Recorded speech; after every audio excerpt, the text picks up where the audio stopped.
Today, I'm sharing some green screen tips and techniques in iMovie to help you get a better key. I'm Michael Archuleta, and these are the things we need to know. Like badass skills and tactics? Subscribe and hit the bell. Let's start right here with this background. You can see that it's not exactly perfect, right? It's a little bit overexposed or brightly lit, and we're gonna go ahead and take care of that.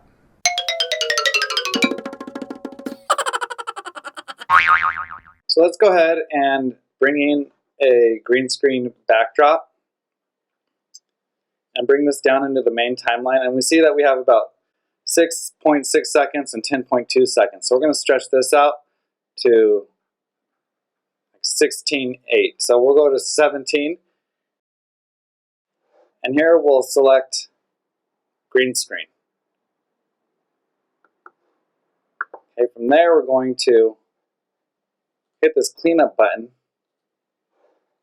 and just click on the overexposed areas. I can see it's still a little blurry right here. We'll click that again just to see what it does. Oh, and that cleans it up kind of nice. So we'll go ahead and click that check mark, and then we'll go over to the next clip and do the same thing. Find a clip where there's not movement. You can see like how the arm is blurry right here, especially the hand. And so we go somewhere where there's not much movement and get that key. You can also see how the tone changes in the background just a little bit. So,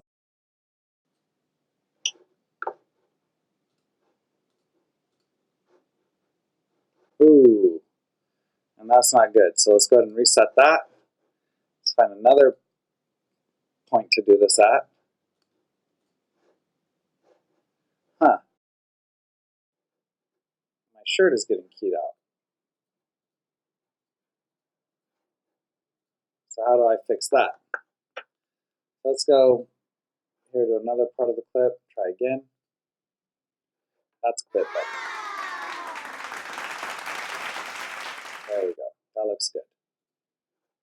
So now that we have that, the green screen is obviously a lot more green, or now better suited to be put on a different backdrop. But in iMovie, we can only have these two timelines. I can't put another video timeline and set these above it to green screen this out. So what we have to do here is create a file.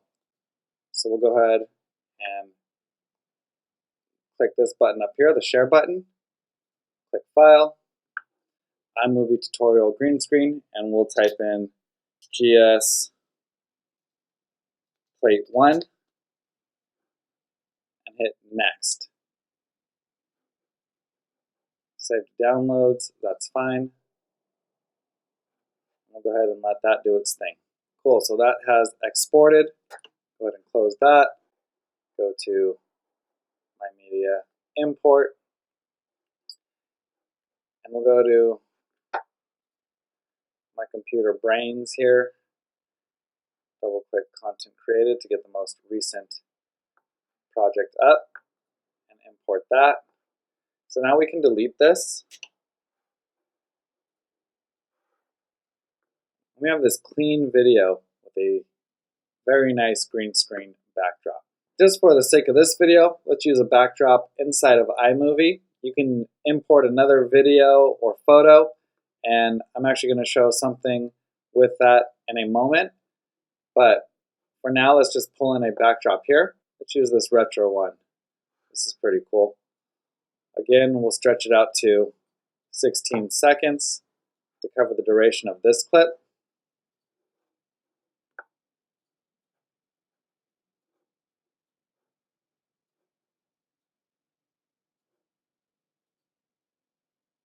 Find a point in which there's not much movement. Again, go to your green screen option, and boom, look at that. There is one thing, I do see the microphone down here. So what I'm going to do is click into this and actually click over here and crop to fill and just bring it up just a tad and recenter myself right there so that microphone hair isn't there. Today, I'm sharing some green screen tips and techniques in iMovie to help you get a better key. Cool. All right, so now let's put some blood spatter into our movie. So the first thing we're going to do is bring in a backdrop. And we can use the same backdrop that we had for the last video, but instead, I just took a picture and we're going to bring that in. We're going to crop to fill and bring, again, I still have the little bit of the microphone cover right there. So we'll crop that in just a tad. So that's our backdrop. Now we're going to put our blood asset over that. And let's find something that makes sense with the clip that I shot earlier. So we need blood spatter on the wall. Actually, what I'm going to do is scrub over this. Let's use that one. So we'll start where there's nothing there, and then try and get a little drip. So one thing about this is that it's not sized up perfectly with where my character is going to be. So one thing we're going to do is do a picture-in-picture and bring that spatter in like this. And then we'll try and make it the right size. So I believe I was standing about here, and this isn't perfect. If I was doing this for a short film, I would use some measurement tools on the computer screen and really dial this in, right? So let's just say for example purposes, I'm right there. So we'll go ahead and check that off. We have this kind of thing going on, right? So you can see the spatter there and the backdrop and obviously the green screen. So what we're going to do now is, again, make a compound clip. So we'll hit the share button and download as a file, and this we'll call spatter backdrop plate. And actually I want to include that it's a picture-in-picture, so I'll put that as well.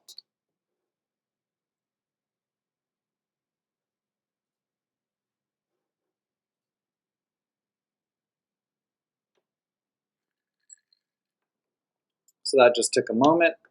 We'll go ahead and drag that in. So now we have that on one video timeline. Go ahead and delete that. Let's bring the picture back in. Bring this back over. Line it back up. And we'll go to another spot where there's not any movement and hit that green screen effect. So now we have that, and we'll clean up that line.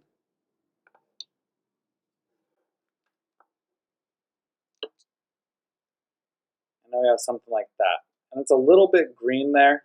Again, if I was going to do this for a short film, I'd probably do this blood spatter on another green screen plate of my own and then bring it in as a compound clip. But since it's just an example, we can try some cleaning up like that. I think that looks pretty good. And so we still have to put our subject in there. So we're going to make another compound clip. And we're going to call this spatter keyed. And go ahead and save that.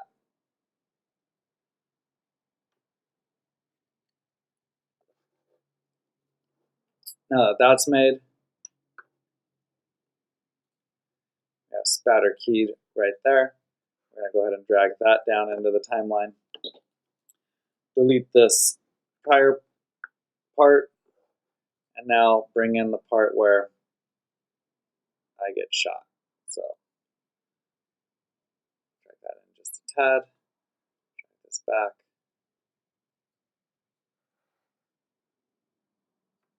Put my character right on top of that. So now we just got to line up the timing. Let's go ahead and key him out.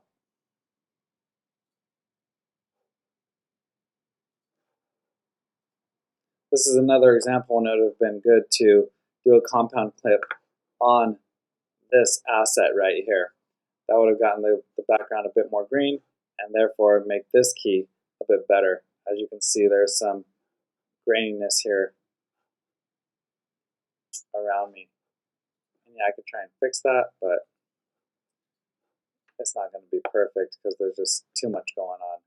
So now what we'll do is continue finding the right point in which I get hit.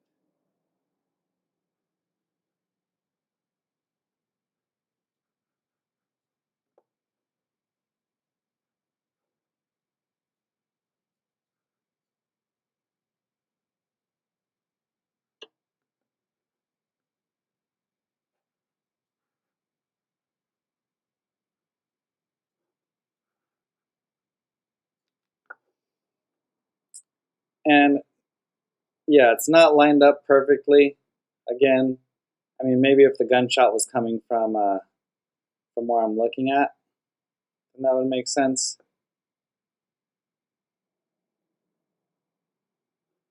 So, just some quick little examples of things you could do. I hope you find those helpful. Be sure to hit that like button, subscribe for more behind the scenes and how-to video type content, and I look forward to talking to you again soon. Until next time, stay badass.